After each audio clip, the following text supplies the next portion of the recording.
You are about to view a very rare film. The Metal Maker was made in 1929 of an important event in the arts, specifically in the fields of sculpture, numismatics, and one of sculpture's most ancient and esteemed forms, medallic art. The film records the actions of a master sculptor creating a very significant medal, the Special Medal of Honor of the National Sculpture Society, the highest achievement award of America's oldest and most prestigious sculptural organization. This rare film shows Laura Garden Fraser in all the many steps required to create this distinguished work at the very instant of its creation.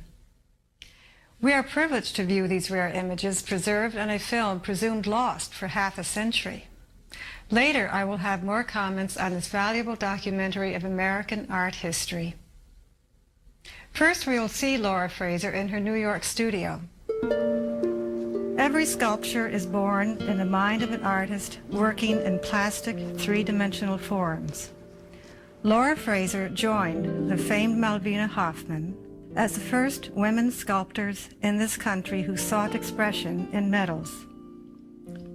Artists test design ideas in sketches, ranging in size from thumbnail sketches to oversized drawings.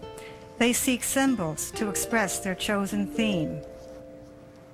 Laura Fraser has chosen Pegasus, the age-old symbol of artistic inspiration for artists of all time, superimposed with a male nude holding a mallet, symbolizing the master sculptor.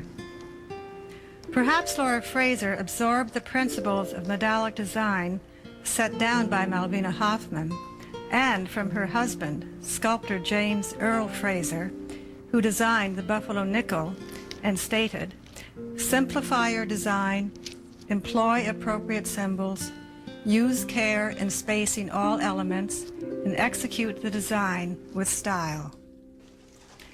Preparing a model for a coin or medal, something Fraser had done dozens of times before, starts with a background plate. She chooses to prepare hers on clay mounted on a wooden board. Another way is to use a plaster plate, often slightly basin-shaped, particularly for a coin model. Renaissance medalists preferred slate to wood to work on. They had learned that porous wood absorbs moisture from the clay, which can deform the model. Shellac is applied as a barrier to moisture. Clay is applied a little at a time to form a layer about an inch or two deep. Plastiline, a modern form of modeling clay, which is oil-based as opposed to water-based clay, comes in varying degrees of firmness. The model is oversized, 3 times the intended diameter of the medal. The clay is smoothed. The surface of the clay is worked several times with a straight edge, a common technique. It is important as this surface will eventually be the background of the medal. The design from the final sketch is transferred to the clay by dividers, 3 times the size of the drawing. An outline of the design is formed on the clay surface with a wood bowster, a tool for carving and shaping the highly plastic clay. Detail and lettering will be formed at a later stage in the modeling.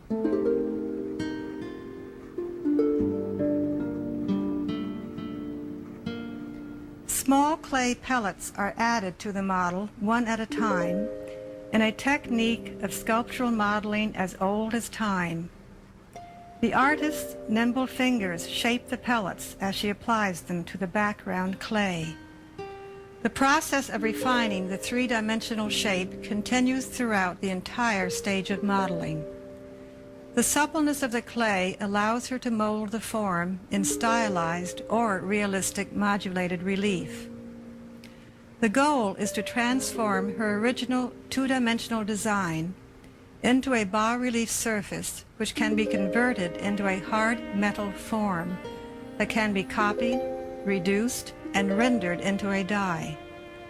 The die allows her original design to be struck into permanent metal miniatures. Medals become timeless replicas of this bas-relief design. The height of the relief on the original model is important, even though this will be reduced when cutting the die at the same ratio as the reduction of the diameter, in this case by 1/3. The relief determines the thickness of the metal and the number of blows on the press. As each blow increases the cost, only the most important medallic issues are designed as large as this medallion. In addition to high, medium, and low relief, called by their Italian names alto, mezzo, and basso, and sunken or intaglio relief, there is also very low relief for coins, only a few thousandths of an inch on the struck coin. The Fraser studio assistant often has to serve as a live model for the human form that was taking shape, just as models have always been used for sculpture in the round.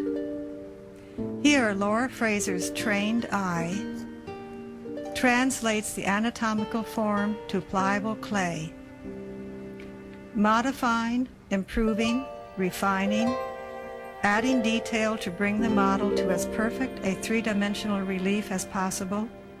The artist's work continues for days and weeks. The film was shot in the later part of 1929 and perhaps early 1930. The location we have seen so far was a Fraser studio in New York City. The cost of the film was underwritten by the Medallic Art Company, which had just come under the control of Clyde Curly Trees. Trees was an accountant from Indiana who had been hired a decade earlier by the founders of the company, Henri and Felix Wheel, to put their fledgling company onto a sounder business basis.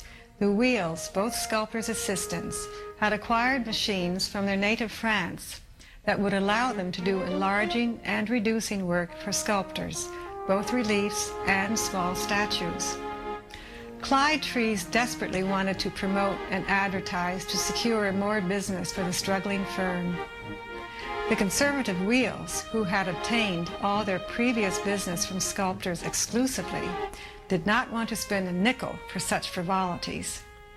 Threats of buying out each other came up during many arguments that ensued. Finally, in 1929, Trees had succeeded in borrowing enough money to buy out the Wheel brothers, but a provision of that purchase proved beneficial to the Wheels. They agreed that one of the two brothers would be at work at all times. This meant, in effect, each brother had a 6-month vacation, often spent taking their families on a trip to their native France every year or so. Trees started promoting, writing letters to firms and organizations, advertising in magazines, starting the Society of Medallists,